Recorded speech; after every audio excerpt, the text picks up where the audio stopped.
Do you guys know the song Angry Hill by George Ezra? I love it. I wish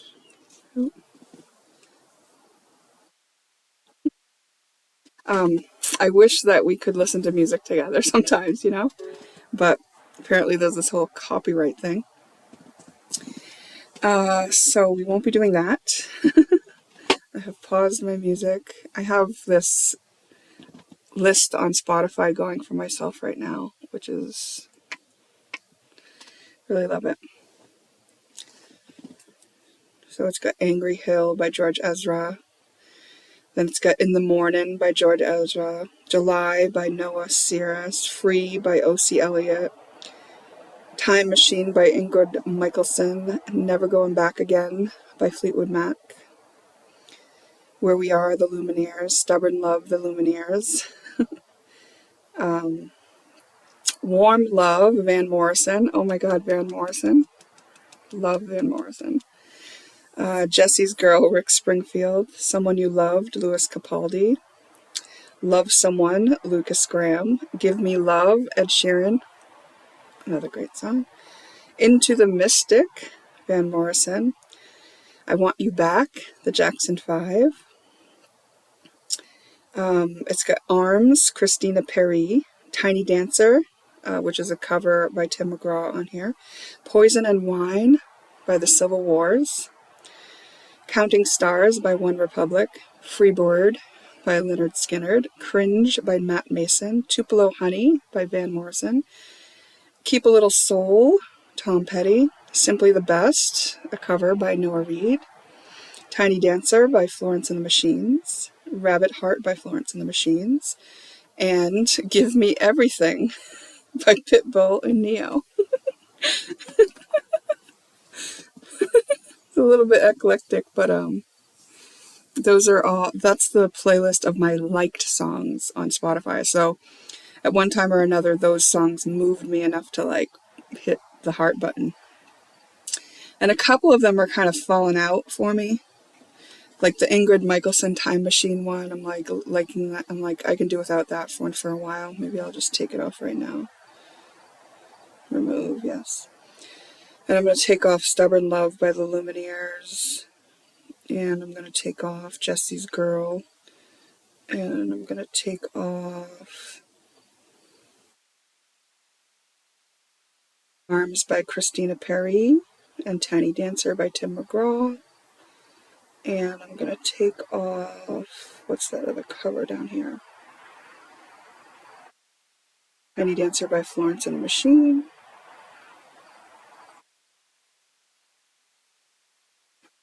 Yeah, anyway, the Angry Hill song is just like ringing in my head all the time now. Alright, so supplement is the next thing in the list. This will be the last bit. I do want to say about this segment that I've done in sharing my view on these topics. It can be used as an oracle in itself. I know it's not as interesting for some because it's not a pick a card or pick a reflection, but it is still, So you'd have no way of knowing that unless you heard me say this or you thought of it yourself. So here I am confirming. If you wanted to use it that way in the future, there you go. Supplement. It's kind of like that. It's like give yourself what you need. Make sure that your body has the resources it needs. Refill. That's something I've learned.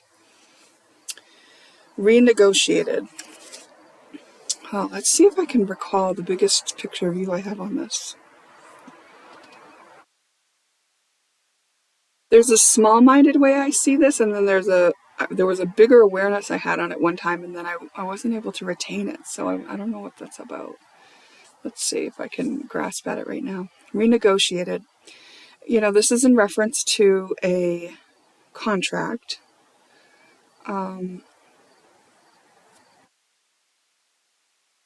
But one of the things here is revisit, the last ticket. So it could be that as well, right? So we're gonna revisit this and negotiate it again, so that we can make a different choice and see what happens then. So if you're mastering energy, it makes sense that you're going to revisit things. You're going to look at things differently. You're going to realize that you've got to look at it from a different angle to get the bigger picture view. So renegotiation, in terms of me and that particular soulmate, it felt like a sad thing when that would come up. Sometimes it would feel like relief though. And now it feels like an obvious thing. Like it feels like, of course, we would have to renegotiate as things change, as free will is used to make different decisions. We just renegotiate. It's like in a previous video, I had said that I was kind of making amends with Spirit because Spirit was kind of letting me know that grudge I was holding against being told that I would be married soon and that I was never married soon. And I was just kind of holding it in the back of my head against Spirit. And Spirit finally got through to me that, hey, yeah, we meant it when we said it, but that's not the timeline that happened. Things got renegotiated. And, you can let go of that now. And that's what I kind of needed to know, right? Like I needed to know that to get it all right in my head again, to be like, oh, okay, now I see. Now I can let go of that because now I'm not confused anymore, right? I had a misunderstanding, because my idea was that if Spirit said it, it had to be. And I didn't quite yet understand that actually we still have free will. And Spirit's not actually making us do these things. It's like we're provided with the energy and the experiences that we meant to have, that we can learn from. So to me, it looks like this other soulmate that I ended up referencing when I started part 1 of this series, what I learned from spiritual relationship. In part 1, if you watched it, you know that I talked about a soulmate who I had an etheric bond with, or a draw to, and who ended up showing me all of my programming that I needed to release in my shadow. And now what I've realized is what was renegotiated was, since I didn't get married and since I couldn't work through my stuff with that husband, I still needed to work through my stuff. I still needed to continue on my journey and achieve and experience what I came to experience. So that other soulmate stepped in on an energetic level and made it so that I could work through all my stuff. So it was kind of like the backup plan, is basically how I see it, It was like, oh, you didn't get married and you didn't get to work through your stuff within the marriage like you would have. Here's the backup plan. This person stepping in to be an energetic, silent partner in the process of you undoing your karma. Because that's what karma is. It's shadow. Karma is just like energy that repeats. and that's what I was undoing, right? That's why we break ourselves out of the loops and create 0 points so we can rise above it. So renegotiation in this case was very beneficial.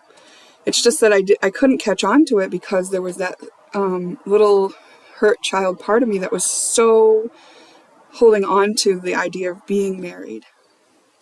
And now, after doing all my shadow work, I realized, that part of me that wanted to be married so bad is like a hurt part of me. That was a hurt part of me. And so now that I've healed that part of me, it's like I don't actually look at it like that. Now it's not like I'm going through life seeking to get married. Like that's not what I'm here. If I happen to, come across a soulmate and we decide to get married, then that would be a bridge that I would cross when I come to it. But it's not like the purpose of me being here. You know what I mean? Like yes, it was one of the things I was going to do while I was here, and I was going to learn about relationship and relating dynamics and untangle that whole thing. But since I have to continue on with other stuff that I'm doing, it's not like I'm not required to hold my place right here until I do get married so I can go forward with my plan. It's like, no, the backup plan worked. We did good. And this is not the first time I've seen a backup plan come into play amongst my soul pod. So just because we took on some dark shit, So revisiting things, whenever I'm asked to do that, like, you've ever heard of Mercury retrograde? Well, Mercury is not the only planet that goes into retrograde. And what is happening during a retrograde, it's a revisiting of that energy with a chance to look at it again from a slightly different angle, or sometimes an altogether different angle, and you get to make a different decision if that's appropriate, you know? So we get these chances to kind of look again and decide, is this the same decision that you want to make? And just because you're being faced with the option to make a new decision doesn't mean you made the wrong decision the first time. But having lived some experience and being faced with the option again, it's kind of like the option to take a retest. It's like, okay, are you sure now that you know what it's like down that path? Do you think that's the right one? We're revisiting it right now. What do you think now? You know, it's like that. So it's part of the process, at least in my journey. But everyone is under the influence of retrogrades when we look at the planetary influences. So everybody is presented with times in the lives on different topics and different experiences where they revisit it in order to have a new chance to look at an old thing with fresh eyes. And that brings us to the last ticket. And the last ticket says worry. And I just think of a meme that I've seen when I see that word worry, but it's what I live by. And it's like, worry is a prayer for something that you don't want. You know, because of the way energy works. Like, I remember one time, this was years and years ago, but my sister and I got in an argument because she was saying that I should be more worried about something. And I was like, well, I don't believe in that. She was like, well, how can you not believe in it? And I was like, because, like, I don't think worry is a useful thing. And the reason, you know, and I understand, like, in the mainstream of how we're brought up, and it's like, worrying is something that when you're in a victimized state of feeling lack about life, worrying is something you do. But if you realize that worrying brings more of what you're worrying about, or more things to worry about, then you might look for the reasons why you wouldn't have to worry. You might step up to hope and then eventually to faith on a topic. So if you can walk in faith, you're going to get a lot further, because worry is not energetically helpful in achieving the outcome that you're hoping for.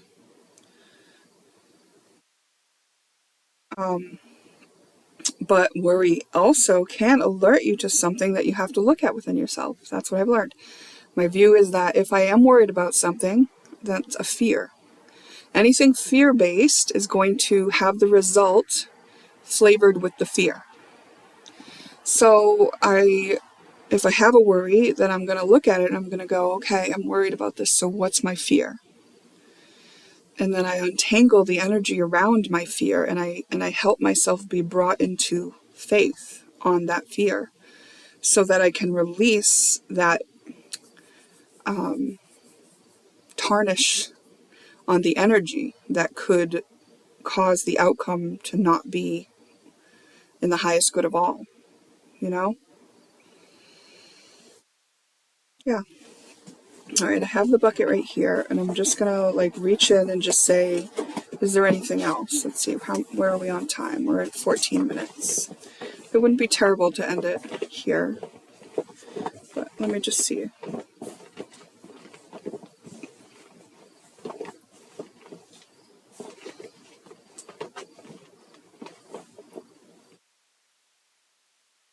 Active filtered view. Demanding. Interesting. Active filtered view and demanding came out of the bucket. So, sharing my view. Active filtered view means this I put in the bucket as an alert to me that would tell me when myself or someone else is literally looking through a coping mechanism or an energy that's not authentic to them, who they really are. Okay? So, and then this is saying demanding. feel like I just like opened a can of worms that I'm too exhausted to clean out in a way. I just, I look like this because I've been doing yard work, you know? I'm tired. Let's see. Active, filtered view, and demanding. Why is demanding here?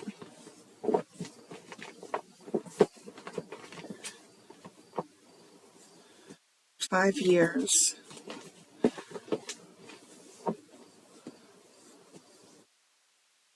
Hope.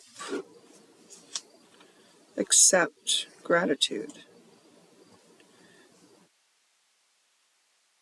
I mean, if I were to like wrap up this talk with referencing back onto that soulmate that served that role for me to reflect off of and see all of my own shadows.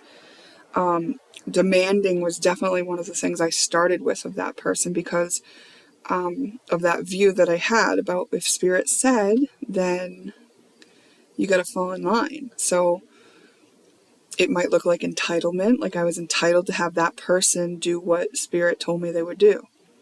Or I would be entitled to demand of that person that they step up to the plate where I thought spirit wanted them to be, you know? But maybe this is asking me to recognize that that was a filtered view, that I was, when I was demanding of this person and thinking things like, oh, there's going to be happily ever after at the end of this, oh, certainly they've got to grow and learn as I do, or they're going to be getting as much out of it as I do, or whatever. And even when I had interactions in person with this person, I was expecting them to recognize me or do their shadow work so they could catch up to me or see what I see or, you know, any of that. There were definitely, even if I wasn't acting like it towards them, like outright, it would have been in my energy. And if they feel energy, they could have felt that there was like some sort of demand on their energy, on an expectation on them. And to me, it's kind of like that in the last part 3 where I talked about entitlement.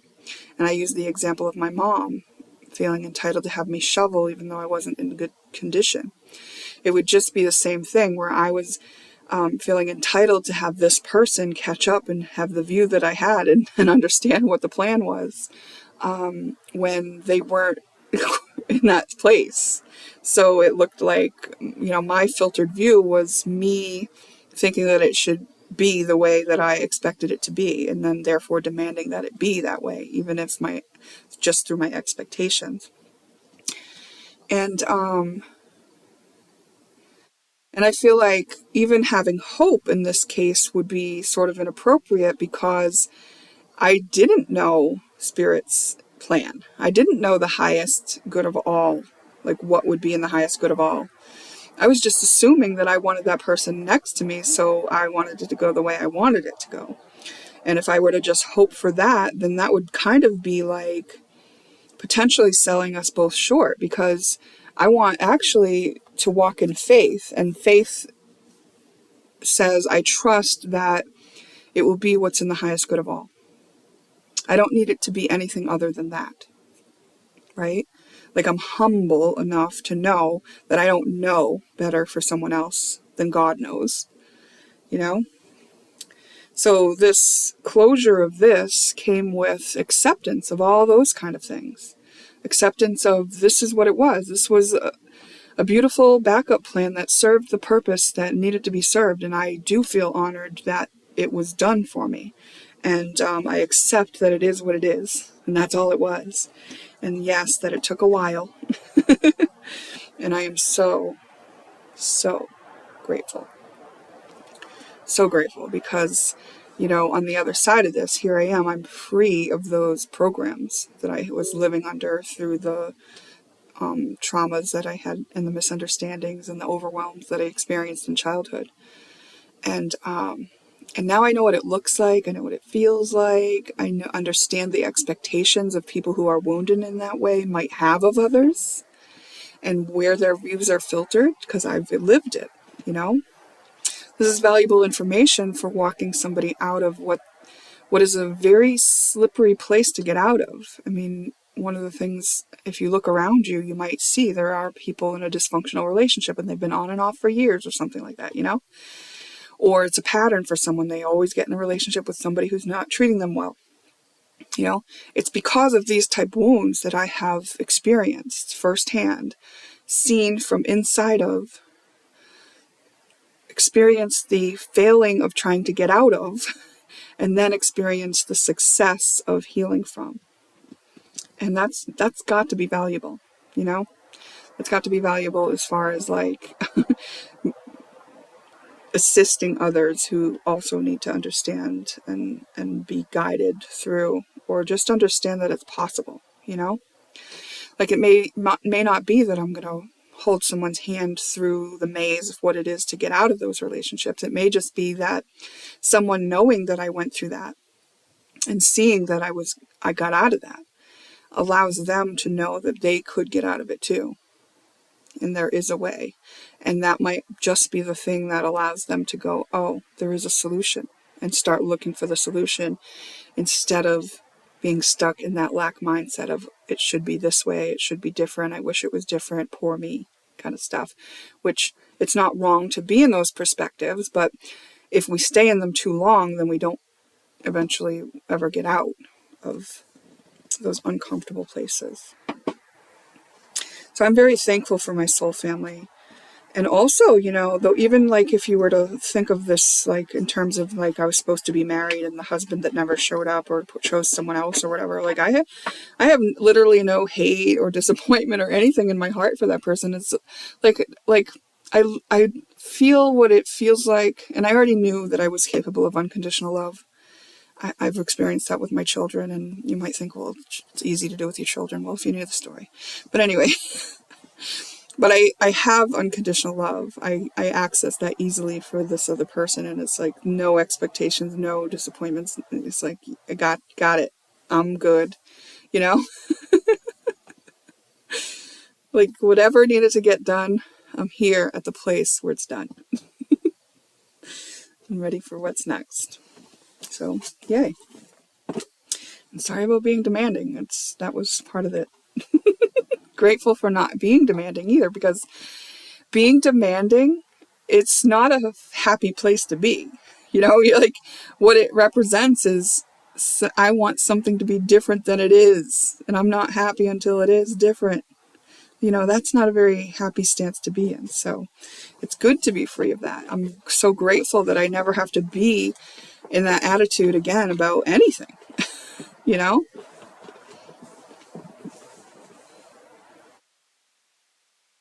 This is the last thing that I'm pulling out of the bucket. Trust self. Yeah, now I can trust myself. Now I can trust myself.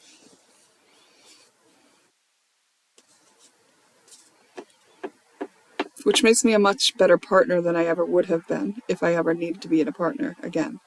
But also, I can trust myself. I don't need somebody else to pick up the slack on anything or to have my back on anything, like I got this. I really got this.